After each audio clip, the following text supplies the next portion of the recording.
I am in the Lexus RX 350. It is a 2019 from Enterprise, but I have to say, it's been a really nice car. If you've watched any of my videos, you know that I like my luxury vehicles and that I'm not always very gracious about ones that I don't like. It's not black, but it's not ugly. It's not a sedan, but it's not embarrassing. So, yeah, I've never driven a Lexus before, and I've really been impressed, and it takes a lot for me to say that, honestly. So we'll start here in the back. You can see the 4 circles. 2 of them for sure are cameras. I think the other 2 are sensors. On all of the doors, you can notice there's a little button here for lock and unlock. And again, the tires are really nice on this. The wheels on them are super nice. And here's the front. So this sensor here is just a sensor. And these 2 on the front, I believe are just sensors. If they're cameras, I've yet to figure out how to get them to switch to camera mode. And there's the 4th sensor on the back. So before we head in, I just want to point out that this is your blinker. And when I first got this car, I was upset because I didn't think it had blind spot assist, but it does. It's just in a different spot than on some of the other vehicles that I'm used to. So I was happily surprised. But not about the color of these seats. That's a little shocking. And I'm sure it's not standard. There's a reason Enterprise has it, right? So the seat control is normal. So is the door panel. Nothing super special. You can program up to 3 drivers in this car, which is nice. But I'm not really too sure what the purpose of this bumper is. That is what it is. And there's a vent here.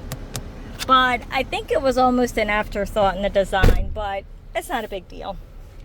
So I'm pushed pretty far back right now just so we can kind of get the overlay.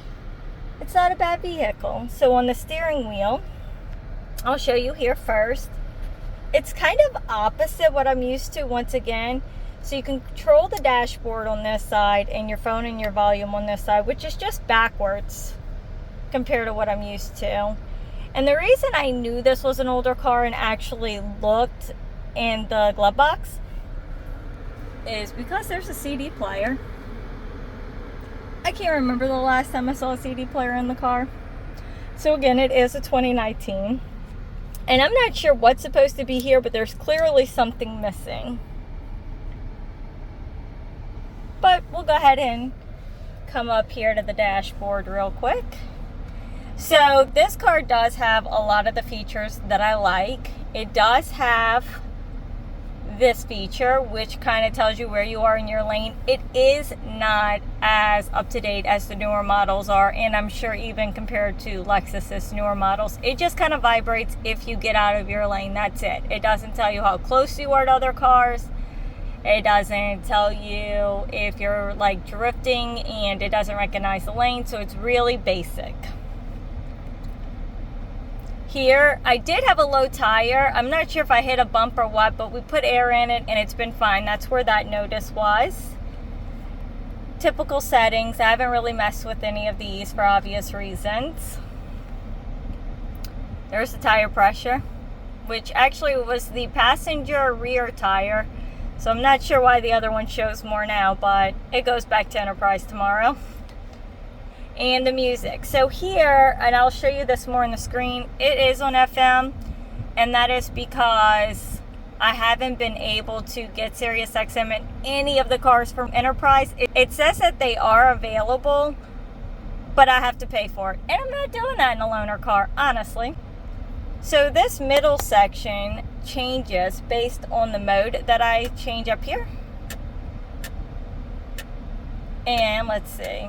And I'm doing that one over here. I'm actually not doing that on the steering wheel. I have driven this car in sport mode, and it's a lot of fun. Again, my car has really good pickup. And this one doesn't really compare, but it didn't disappoint either. So something else I want to show is this wonderful feature is the heated steering wheel. These are kind of like average, nothing super special, but again, the older I get, the brattier I get. I really love a heated steering wheel. So we'll move on over. I will start down here since you saw me changing the mode earlier. Again, that's this button. Everything else here is pretty standard. This controls the station on the radio. So it's not really labeled too well. And if you kill the car and you start it back up, it always starts on the number 1 spot. It doesn't highlight what you're currently on once you kill the car and start it back up. So you can change that screen by the menu, the audio, or the back button, which is what I'll be doing. This screen, by the way, is one of the better screens that I've had because I can see it no matter what the sunlight is like. So, just kind of scroll through here. So you're not really changing anything or seeing anything, it's just your colors there.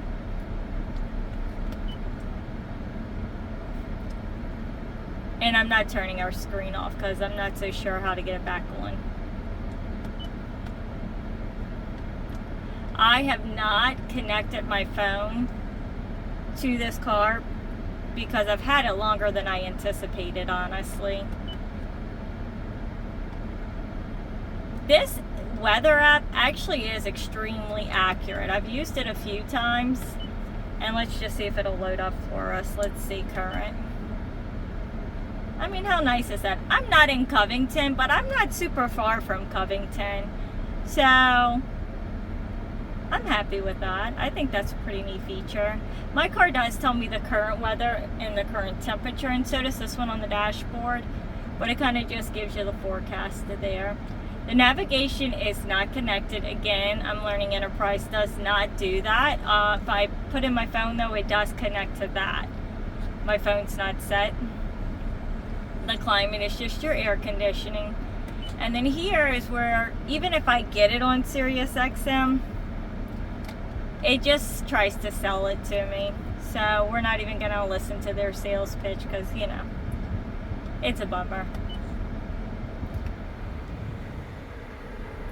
So I'll just kind of let you have a little look at this area again where I'm not going super fast. Everything's really simple in this car, and sometimes I like that, especially in a rental car. Volume, your air controls, nothing too hard. Your start, your stop. It does have cooling and heated seats. It's up here kind of tucked underneath. And then so this cubby is really only a cubby. You can put papers in there and it stays in there okay, but these clickers of mine, so this is my garage clicker, and then this is the one to get my subdivision, and no matter what, I always need this one, even when I'm in my car, but they slide out, so that's why they're in the cup holder. It has this port here, and for 2019, I actually thought it was only this sort of charging port, but then I realized it's not. This wonderful glove box has a USB in here. And I'll get back into the glove box in a second. I just want to finish up here. So this stick shift, you do actually feel it moving where you don't really feel that in the newer models. But again, it's not anything you can't live with. The cup holder. Again, I always point these out, y'all, because my Porsche Panamera did not have these and I hated it. And then I've been in other rental cars that don't have them. And you realize how much you really like them. It says to push here, but I'm not really too sure why. And if you're thinking I'm the nasty one in this car, I'm really not. Enterprise doesn't really do a very good job at cleaning out their vehicles. You'll notice I actually did use the Clorox wipe because there was some kind of goo on the seat. There's goo in other places, but the one on the seat was just extra goo. So we had to get it off before it ended up on someone's pants. Here is a look inside the glove box. And I do have to say it's fairly deep. It's at least as deep as my hand and a little bit longer across, but you're not putting a whole sheet of paper in there. This glove box, on the other hand, well, first, let me back up so you can see a little bit better. Look at that dashboard. I don't know if you can tell, but it's like 1.5 feet, 2 feet deep. So you would expect to have a huge glove box, and oh, you do. You could store so much stuff in there. It's equivalent to like one in a truck, honestly. And if they didn't give you enough storage there, on both of the doors on the front seat and in the rear seat, there are these huge, deep pockets in the door. So this is a full-size wallet that I keep. It's got all my gift cards in it. But I always keep it in the car, and sometimes it doesn't fit in the doors of different rentals that I have, but it does. And not only does it fit, I'm going to open this door real quick, it completely disappears. So I kind of like that, so people don't think it's my normal wallet sitting in the door when I get out. We will move up here, and y'all know I always complain when they don't have it. This one does. Place to put your sunglasses, which is super nice. And then this is super basic, honestly. It's your lights. It opens and closes your sunroof, but this part is not automatic. You have to manually push it back. And it's kind of weird because to open, let me see if I can't get Andy closer. To open it is a different button than to scoot it back, where most of them it's one button, you just press it twice. So see here, I'll hit this open button on this side, oops, and it just kind of cracks it. And then on the other side over here, open, no, well, okay, do I have to put it down first? Let's see. I don't usually mess with the sunroofs, I'll be honest. So yes, it does have to go down, and then you hit the open button. So like I said, they're not connected at all then, even less so than what I thought. And that's okay. Again, it's a 2019, and you know, it is what it is. It's not a big downer for me, I'll be honest. So I have this seat currently pushed all the way back, and I cannot reach any of the pedals, honestly. But I do like this plate over here. I think it just looks slick, if you will. So before I head into the back seat, though, I'm going to be fair and scoot this chair where I can reach the pedals so that I can show you what the back seat looks like.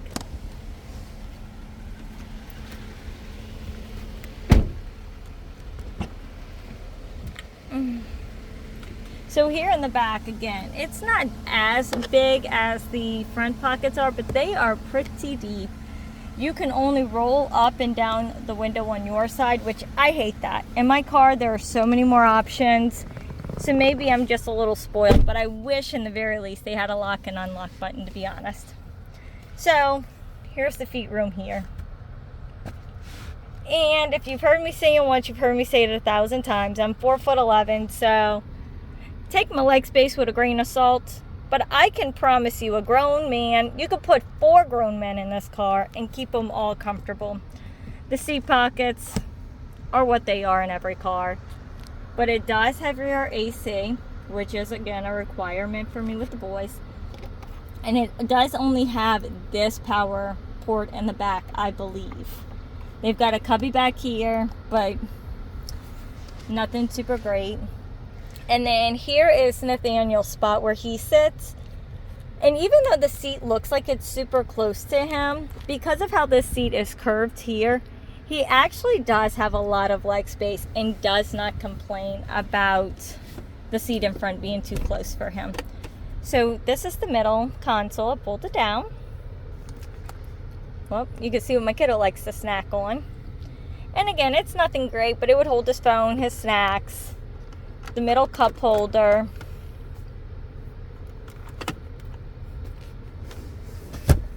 So it's not a shabby looking car.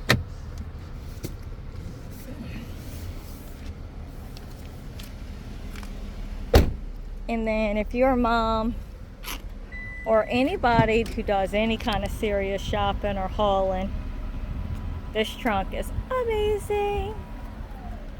So I don't have this closed for no particular reason, but it is huge.